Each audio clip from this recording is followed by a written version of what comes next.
Okay, so if you're an operations or supply chain student, listen up.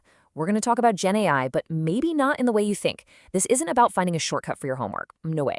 This is about unlocking a genuine superpower that helps you actually get this stuff on a much, much deeper level. So, yeah, let's get into it. You know the feeling, right?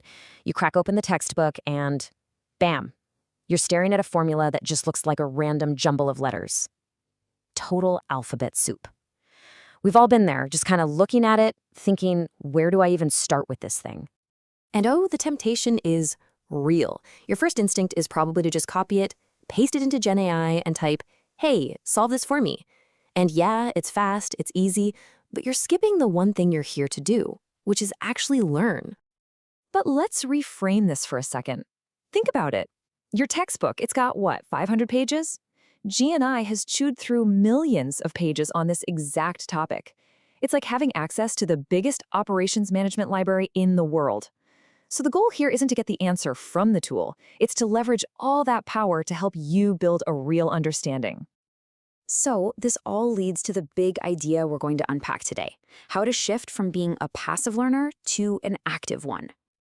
It really boils down to two completely different mindsets. On one side, you've got lazy learning. That's asking questions like, what's the answer, or is this right? They're total dead ends. But then you have active learning. Look at these questions. Help me understand the why. Can you give me another example? What happens if we tweak this? See the difference? These questions open things up. That's where the real learning happens. So what is active learning in this context? It's basically turning Gen AI into your own personal tutor. I mean, think about it. It's like having a super smart study buddy who's there for you 24/7 and who will never, ever get annoyed no matter how many questions you throw at it. Okay, but just like any powerful tool, you gotta know its strengths and weaknesses. So here's the golden rule. Gen AI is amazing for things like brainstorming ideas, breaking down technical terms, even helping you structure a calculation model. But it is awful for other things. Like, do not ask it for current stats or specific facts about a company, because it'll probably just make them up.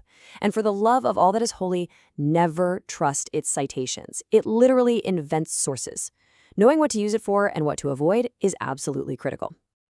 All right, so that's the big picture. But how do you actually do this stuff? Let's dive into what I'm calling the Smart Learning Playbook. Some real concrete techniques you can use like tonight. Okay, remember that alphabet soup formula from before? The economic order quantity, or EOQ? We're going to go back to that. But we're not going to ask the AI to just solve it. Nope. We're going to get it to help us take it apart, piece by piece. This is a technique I call the formula decoder. You ask the AI a series of questions. Step 1. Give me the plain English name for this. Step 2. Explain why these parts are in the numerator and why these are in the denominator. This helps you get the logic. Step 3. What happens if demand doubles? Walk me through the impact. This builds your gut feeling for how it works. And finally, step 4, give me a real example with actual numbers. You do this, and suddenly it's not scary anymore. It actually makes sense. You know, the professor can explain something one way and the textbook another, but sometimes neither of them really land. Because for a concept to truly stick, you need that aha moment. You need an explanation that just clicks with you. This is where a killer technique called the 5 ways comes in. Just ask GenAI, explain economic order quantity to me in 5 different ways. Ask it to explain it like you're a small business owner. Or, my personal favorite, using a pizza shop analogy, right? If you order way too much dough, it goes bad. But if you order a little bit every single day, your delivery costs go through the roof. It's about finding that perfect balance. You can ask for a graph, a real story. Eventually, one of those explanations is going to be the one that makes it all click. Okay, but what about when you're not just confused, you're stuck, like really stuck? You've read the chapter 3 times, you've tried the problem, and you are just hitting a wall. What do you do then? Here's where you use the stuck student protocol. And the absolute most important rule, rule number 1, is to start your prompt with, don't give me the answer. Seriously. Instead, you turn the AI into your coach. Ask it things like, what's the very first thing I should check? Or what's a super common mistake that students make on this type of problem? Or just, can you give me a small hint about the setup? This way, it guides you to the solution, so you actually learn how to get there yourself. Okay, so we've got the theory, we've got the playbook. Now let's put this stuff into practice with a real-world scenario. Let's imagine you've got a big project, maybe something like an operations analysis of T-Mobile. We're leaving the clean, simple textbook problems behind and jumping into the messy, real world. And let's say you find a juicy little data point. During the new iPhone launch, T-Mobile is seeing a 15% stock-out rate in its big city stores. I mean, think about that. That is a massive operational failure and a huge deal for their bottom line. A problem like that is huge. So where do you even begin to figure out how much that's actually costing them? What's the real impact?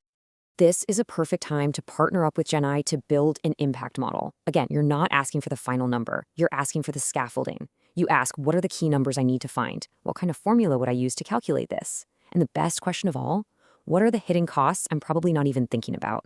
The AI helps you build the framework, and then your job is to go do the hard work of finding the real data to populate it. Okay, let's pull the camera back for a minute, because this isn't just about a T-Mobile project or one class. This is about forging a secret weapon you can use for your entire career. Let's be really clear about something. The goal here isn't just to pass a class. It's to build the exact kind of critical thinking and analytical skills that get you noticed at your first job and that get you promoted down the line. So what are the skills that actually matter in the real world? First, being the person who asks smarter questions than anyone else in the room. Second, having a finely tuned radar for when an AI is just making stuff up. We call that hallucinating. Third, knowing how to take what the AI gives you and layer your own human judgment on top of it. And fourth, and this one's huge, developing the instinct to always verify before you trust. And all of this leads to the real goal, the big shift in mindset. You want to flip the script. Instead of spending most of your time chasing answers, you use these tools to spend most of your time truly, deeply understanding the concepts. That is the superpower. So I'm going to leave you with this one final idea. If you get an answer from GenAI, your work isn't done. Your work has just begun. Now your job is to prove it's right, figure out how to make it even better, and most importantly, make it yours. And that right there is the difference between just being a student and becoming a real pro.